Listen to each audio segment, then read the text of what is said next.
Welcome to Yamuna Murali kitchen. இப்போ செய்து காட்ட போகிறது பாசிப்பருப்பு கத்திரிக்காய் போட்டு சாம்பார் எப்படி செய்கிறதுன்னு சொல்லிட்டு செய்து காட்டுறேங்க. இட்லி, தோசைக்கு, சப்பாத்திக்கு, கொழுக்கட்டை, பணியாரம், ஆப்பத்துக்கு எல்லாரும் நல்லாயிருக்கும். ஆனால் ஒயிட் ரைஸ்க்கு நல்லா இருக்காதுங்க. அது 10 நிமிஷத்தில் சுடு சுடு எப்படி செய்கிறதுன்னு சொல்லிட்டு செய்து காட்டுறேன். இப்போ பாசிப்பருப்பு சாம்பார் செய்து காட்டுறேங்க. இட்லி, தோசைக்கு, சப்பாத்திக்கெல்லாம் பாருங்கள். பாசிப்பருப்பு 1 கப் எடுத்துருக்கேன் நான். இது வறுக்காத பருப்பு, இது வறுத்த பருப்பு. பாருங்கள், வித்தியாசம் தெரியுது. அதுக்கும் இதுக்கும் கலர் வித்தியாசம் தெரியுது பாருங்கள். இது கொஞ்சம் வறுத்து வச்சுருக்கேன். கொஞ்சம் நல்ல மணம் வரும்போது, கொஞ்சம் கலர் சேஞ்ச் ஆக ஸ்டார்ட் ஆகும்போது ஆஃப் பண்ணிடலாம். வறுத்து வச்சாக்கா மணமாக இருக்கும், சாம்பார் மணமாக இருக்கும். அப்படியே வச்சாக்கா நல்லா இருக்காதுங்க. இதை கழுவி ஒரு விசிலுக்கு விடுறேங்க. தண்ணி ஊற்றி வச்சாக்க போதும். அது ஒரு விசில் வந்தாக்கா போகும் நம்மளுக்கு. பாருங்கள், இப்போது இதை கழுவி தண்ணி ஊற்றி வைக்கிறேன் நான். இப்போ இது பாருங்கள், பாசிப்பருப்பு கழுவிட்டேன். இப்போ தண்ணி ஊற்றி வைக்கலாம் ஒரு விசிலுக்கு. தண்ணி வேண்டிய அளவுக்கு ஊற்றிக்கலாம். போருங்க தண்ணி. செய்துட்டே இருக்கும்போது எத்தனை தண்ணி ஊற்றணும்னு சொல்லிட்டு தெரியுங்க. ஒரு விசில் விட்டால் போருங்க. மூடி போட்டு ஒரே விசில் விட்டுடலாம். பாசிப்பருப்பு அதில் போட்டிருக்குங்க. அதுக்குள்ளே ஒரு கடாய் வைக்கலாம். அது ஒரு விசில் வர்றதுக்குள்ளே இதை தாளிக்கலாம். சாம்பாருக்கு எண்ணெய் அதிகமாக வேண்டியது இல்லைங்க. ஒரு 2 ஸ்பூன் ஊற்றிருக்கேன் நான், அவ்வளோதான். எண்ணெய் காஞ்சதை கடுகு போடலங்க. கடுகு பொரிட்டுங்க. கடுகு பொரிய ஆரம்பிச்சிருக்கு. கடுகு பொரிஞ்ச உடனே உளுத்தம்பருப்பு போடலாங்க. கடுகு நல்லா பொரிஞ்சிருக்குங்க. இப்போ உளுத்தம்பருப்பு கொஞ்சமாக போடுறேன், ஒரு 1/4 ஸ்பூனு.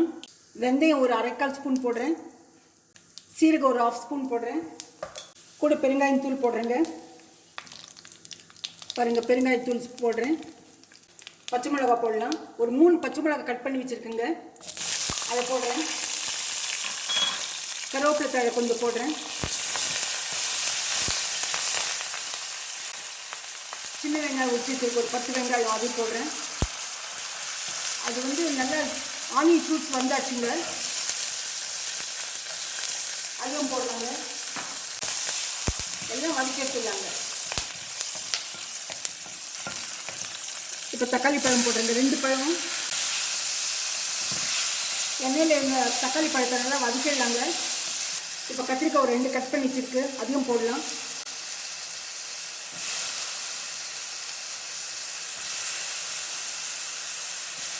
தேவையான உப்பு போடலாங்க. பாருங்கள், கல் உப்பு போடுறேன். எல்லாத்தையும் எண்ணெயில் வதக்கிடலாங்க. சின்ன சின்னதாக கட் பண்ணி வச்சுருக்குங்க சாம்பாருக்கு. இது இட்லி சாம்பாருக்கு இப்படி கட் பண்ணிக்கலாம் சின்னதாக. பூண்டு தட்டி வச்சுக்கிறது போடுறேங்க, ஒரு 5-6 பல்லு. தக்காளி பழம் போட்ட பிறகு அப்புறமா பூண்டு போடுங்க. கத்திரிக்காய் தக்காளி பழம் போட்ட பிறகு கார்லிக்கு, பூண்டு. மஞ்சள் தூள் போடலாங்க. இது ஒரு விசில் வந்தாச்சுங்க, ஆஃப் பண்ணிடலாம். பாசிப்பருப்பு ஒரு 1/2 ஸ்பூன் மஞ்சள் தூள் போடுறேன். இப்போ மிளகா பொடி போடலாங்க, வரமிளகா பொடி. பாருங்கள், பருப்பு தகுந்த மாதிரி போட்டுக்குங்க. 3 பச்சை மிளகா தான் போட்டிருக்கேன் நான்,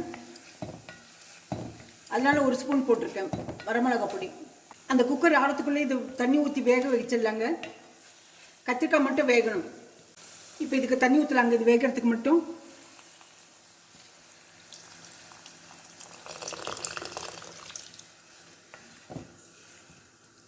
இது தட்டு போட்டு மூடிடலாங்க.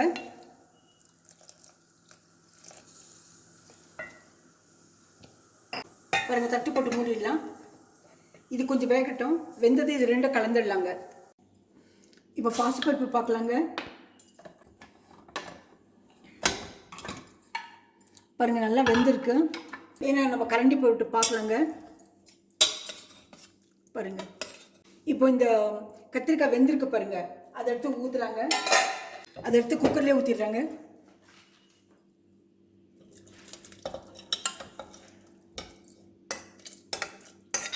இப்போ கொஞ்சம் பாருங்கள், இது ரொம்ப கெட்டியாக இருக்குது, தண்ணி ஊற்றுறாங்க.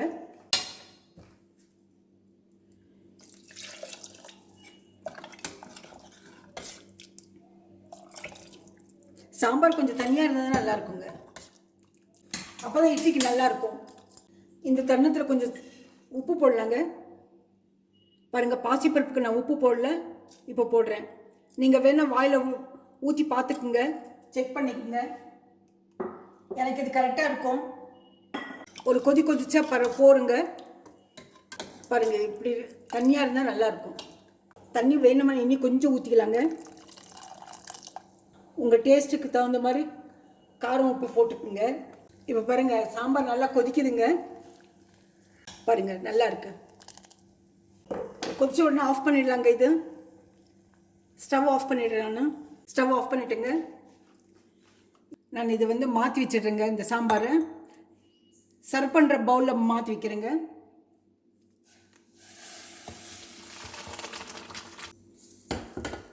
இந்த கத்திரிக்காய் சின்ன சின்ன கத்திரிக்காய் போட்டால் நல்லா இருக்குங்க. இந்த அளவுக்கு தண்ணி இருக்கணுங்க. இட்லிக்கு, தோசைக்கு, சப்பாத்திக்கெல்லாம் நல்லா இருக்கும். இந்த ரெசிபி பிடிச்சிருந்தா லைக் பண்ணுங்கள், ஷேர் பண்ணுங்கள், சப்ஸ்கிரைப் பண்ணுங்கள். மறக்காமல் பெல் பட்டன் ப்ரெஸ் பண்ணுங்கள். அடுத்த ரெசிபியில் பார்க்கலாம்.